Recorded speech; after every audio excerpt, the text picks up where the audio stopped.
Vanakkam, Namaste, and blessings to everyone. This is Dr. Bhairavi Balasubramanian, PhD, the Sky Priestess.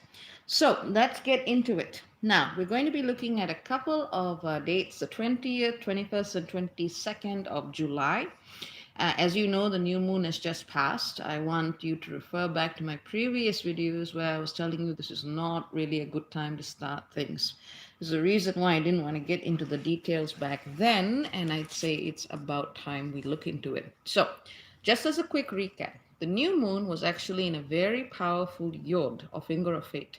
At 28 degrees Taurus, you had Sedna, that sextile the new moon at 28 degrees Cancer, and they create a yod, or a finger of fate, with Ixion the tyrant at 28 degrees Sagittarius, conjunct the galactic center at 27 degrees Sagittarius. Now, if this sounds Greek to you, I will explain. But just so you know, this is the kind of information you get advanced as part of the Tier 23 program. Now, Sedna in Taurus is all about the dismembered feminine. She's very much the energy of the girl who gets betrayed by her father. And she's holding onto this icy boat for dear life. Father chops off her fingers, sends it overboard. Sedna is part of Inuit mythology, and you can look up to see what she's doing. The little rustling in the background is a little cat who might come to say hello. So Sedna was sextile the new moon at 28 degrees Cancer. And together they create this yod. The yod points downwards, well, depending on your orientation, or rather it points towards Ixion the tyrant at 28 degrees Sagittarius, indicating a great deal of volatility, especially for people who are essentially tyrants. So, I don't really need to be pointing out stuff that's been happening in the news, but you can see a lot of emotional volatility around people who believe that they have the only narrative of truth that is of worth or value to anyone or anything else. This is why I also said avoid discussions. So with Sedna and the new moon and Ixion as part of the Yod of the galactic center, it becomes a key decision point where different beings, different people are trying to work with our emotions, people who are trying to prey upon us. Whether it's people who have access to our emotions, family of origin, people who are trying to appeal to us in the name of tribe, community, so on and so forth, whatever the origin is, this is where we are asked to actually not engage. Very often, when someone is working through the drama triangle, I think it's victim, abuser, and rescuer or avenger, they feel the need to stand up for themselves, to fight back, to push back against the oppressors. But a lot of us are in situations where we've done all the work, other people do not wish to change. And so the only thing we can actually do is to just say, no. Kitty cat agrees.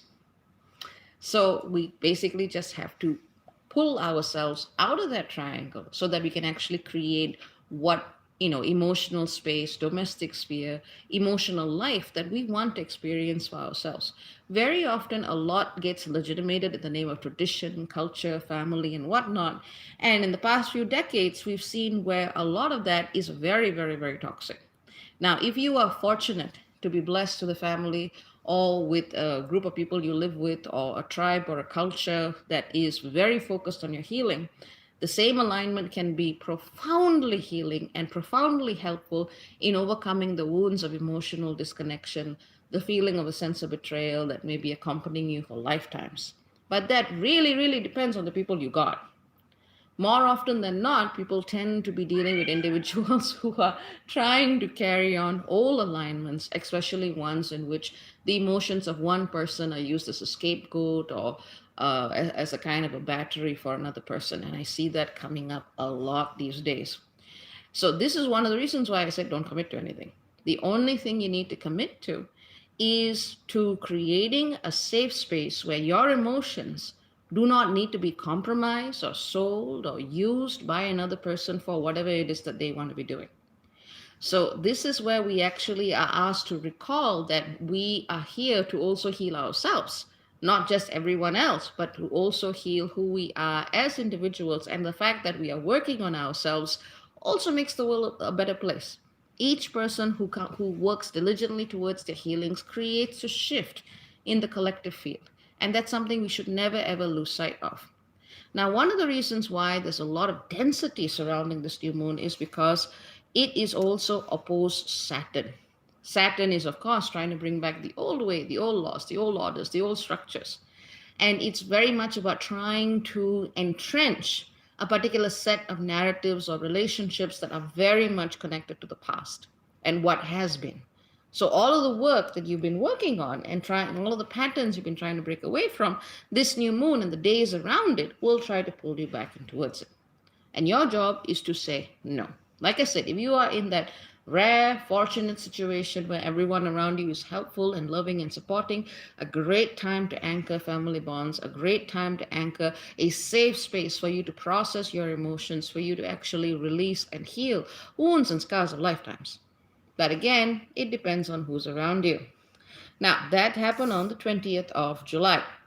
Things were pretty intense for me. I was getting all kinds of weird projections, and I actually manifested as a fever for a bit. So we were actually quite worried whether it was going to be the you know what. But thankfully, it wasn't. Totally fine, just psychic bullshit because saying no doesn't always happen without consequence. Now, moving to the 21st of July, what we see here and what we are also experiencing as part of this new moon is Neptune at 20 degrees Pisces trined Vesta at 20 degrees Cancer. The Neptune Vesta trine, yet again, tries to get you to commit or to invest your energies and emotions into old pathways and paradigms that do not need to be.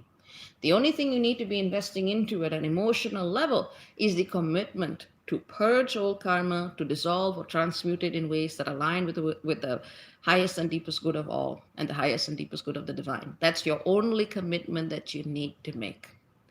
And whatever choices emerge from that emotional commitment, you can work it out step by step, bit by bit, moment to moment. There's also a lot of, I would say, a lot of disturbance in the astral realm, a lot of disturbance in the dream state, a lot of old psychic energies that are coming in through past timelines and lifetimes and so on and so forth.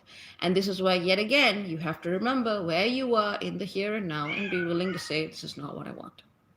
Or I am working towards the new. It's very, very easy to say, but very, very hard to do in practice. But you know me, I'm not going to tell you nothing that I'm not doing myself anyway. So, here we also see on the same day Mercury at 9 degrees Cancer squared Chiron at 9 degrees Aries. Also, a lot of triggering, a lot of high volatility and vulnerability coming up. Again, do not make your life story, your dramas, another person's problem. However you process needs to be within. Seeking accountability, seeking justice, and so on is absolutely valid, but it's a slightly different process than you actually processing what you are feeling at that time. Because very often, when you want to talk about justice, reconciliation, reparations, healing, and so on and so forth, that is best done when you have actually taken some time to process your own feelings of woundedness and anger and vulnerability, assuming you're the person who's been, wrongfully hurt, used, abused, etc., etc. Take the time to feel it in first before you say what you actually need to redress the situation. Your healing is not going to come from another person's actions. They're going to come from your perspective and your transformation of a situation. Because at the end of the day, no matter what another person does, it's still that interface between what's happening in the outside world and what's happening in your inner world that determines how your frequency changes. Because people don't always get neat resolutions. People don't always get the kinds of, endings, fairy tale endings with a bow wrapped up. You've got to work with what you got, and what you have at the end of the day is you and your infinite connection with spirit. So focus on that first. We also see today Jupiter in conjunct Darius. Jupiter is at the 21 degrees Capricorn, and Darius is at 21 degrees of Leo. This is an energy that can yet again bring up a lot of vulnerability. Kitty Cat is quite active for this one. And so with the Jupiter Darius in conjunct, yet again, we need to be looking at old patterns of parasitism and predation, especially through those we see as authority figures, elders, leaders, teachers, whatever you want to call it, politicians, figures of government. We need to be looking at where and how we are not allowing ourselves to step up and say, okay, this is where things are going wrong. This is where things are going right. Now, there is something I need to say about this. And I've mentioned this quite a few times in the past, but it's important to say. Now, some people will take this and they will go, yeah, that wasn't right. I need to speak up, and that's fine. But there's also an entirely different type of human being which I like calling the false victim. Someone who is invested in their wounds, someone who is invested in wearing the badge of victimhood, martyrdom, whatever. It's all about their pain, it's all about how they've suffered, and it's never, ever, ever about anything else. Everything comes down to their pain. That is something you want to stay away from, because performances of victimhood, performances of, like I've suffered and so on and so forth, can also get you a lot of sympathy from another person, and they can hook you back into old parasitic dynamics through guilt, through shame, through blame, through whatever, whatever, whatever. If you're really not interested in a dynamic, you got to be done with it. That's about it. So what I would say is, in this case, remember that there is definitely a very important and very real space for people who have been victimized, who have been abused, to stand up and say, look, this has happened to us. We need something to be done. Vis-a-vis someone who is very much getting off on the idea of having been abused. There's a difference there. There's a very, very big difference there. So one of the reasons why most old school facilitators at one point basically just go, yeah, I'm not getting emotionally involved in this. Nope. I'm not going to be dealing with this drama. You've got to tell me what you need, how you need it, and that's it. I mean, I think I hit that point a while back, to be honest. Okay, now moving to the 22nd of July, I used Universal Time as the best attempt to find a time which is fair to everyone. But, in the absence of any other options, in terms of Universal Time, the 22nd of July, so tomorrow, we see the sun finally shifting out of Cancer and into Leo. So remember, all of this is happening against this intense emotional backdrop of Cancer. At the same day, the 22nd of July, we're going to be seeing Jupiter. Before we saw it in conjuncting Therius, now we're seeing it opposing Vesta at 21 degrees Cancer. Again, look at what people are trying to make you commit to. Are these old commitments based on the old ways? Are they based on old karmic patterns? Are they trying to bring you back to an earlier point in your evolution? Think, think, think, think, think, because this is the season of the guilt trip. So be very careful with what you commit to. If you're going to do something that brings you into the alignment as you are in the here, in the now, and what you need to be becoming into, not what was. Also on the 22nd, we see again a lot of triggering of that sense of woundedness, because we see Saturn at 28 Capricorn trine Sedna. Yet again, the dismembered feminine at 28 degrees Taurus. It's going exact. This is a day where we need to be looking at that, where we are carrying those feelings of betrayal in our body. And very often our body will be the one that gives us very, very clear and direct, okay, this is where it got hit. This is what happened. This is where I'm storing or carrying energy.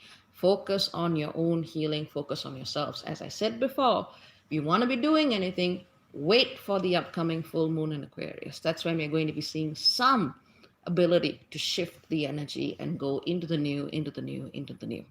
This is a big threshold time, a threshold point for humanity.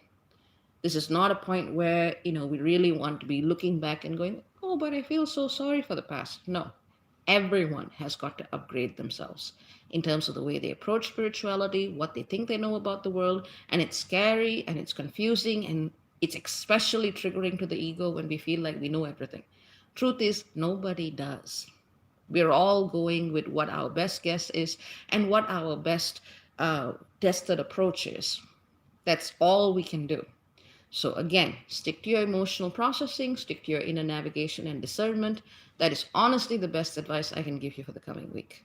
And stay away from making yourself responsible for another person's drama and another person's triggers. All you can do is be accountable for what you're doing. And if you have some extra energy, then you can offer to hold space, or you can offer to even pay for someone to get counseling or help or whatever it is they need. You do not have to be the service provider all of the time. So don't be afraid to take a break from that and offer help and support in a different way. A lot of you following my channel do this, which is why I'm addressing my comments to you specifically. So having said that, that's what I wanted to cover. There is, and this is going to be a trigger fest for healers and spiritualists who especially enjoy being the wounded healer, but, they got to work through it at some point. All of us do. Let's look at comments and questions. I'm not going to make this a very long question answering session because I have stuff to do today. Let's see. Hello to everyone. Um, okay. Ah, that's nice. Someone says, Hemant says, loves for insights, and it ends up becoming affirmations. That's a good idea. Thank you for sharing that. Whole Soul Drumming asked about the wall of moms that has shown up at protests. I'll have to look into that more before I answer that question. But one thing I did want to share with you, because you know I've been following, even though I've not been talking about it all the time, I've been following what's been happening with the Black Lives Matter protests. And there's been a new breakthrough in the case with Breonna Taylor, the EMT who was brutally shot. And justice has not been done for her yet. They just found that, not that this should make any difference in the process of getting her justice, but it's one of those things where when you know it, it becomes a big push, a really, really big push towards that process. Apparently, they shot that woman and they left her there for, from what I read, for 5 minutes. She was alive and nobody did anything. So, that is very, for me, that's very much an embodiment of Sedna and how she was betrayed. So the question is now, what are people going to do with this information? With that very, very relevant and righteous anger. And some people believe that I'm not aware of the fact that Black women are underrepresented. Thank you for trying to educate me on that, but no, I am very, very aware of that. And the fact that Black protest movements have a way of somehow marginalizing the experience of Black women or delegitimizing their pain. And this is the time where people need to step up and talk about it a bit more. Engage with what is going to help you. That is the only thing I'm going to say to that. Engage with what will help you. Engage with whatever it is that will bring your cause greater attention, greater focus, and that is really what we need to be doing right now. I'm not saying turn a blind eye. I'm saying focus on yourself, focus on healing your vulnerability within, and when you are in a space where you can ask for justice and accountability, which is very, very needed, do so after you've done that internal work. Otherwise, it's just going to be a trigger fest. Lots of hot air around, but no real action. Work strategically. Starting with the inner work first. Take care. Very many blessings. Lots and lots of love to everybody. Ciao, ciao for now. And yeah, stay true to self and process. Trying to speak too fast. I have a habit of mixing words together sometimes. So, ciao, ciao for now. Bye bye.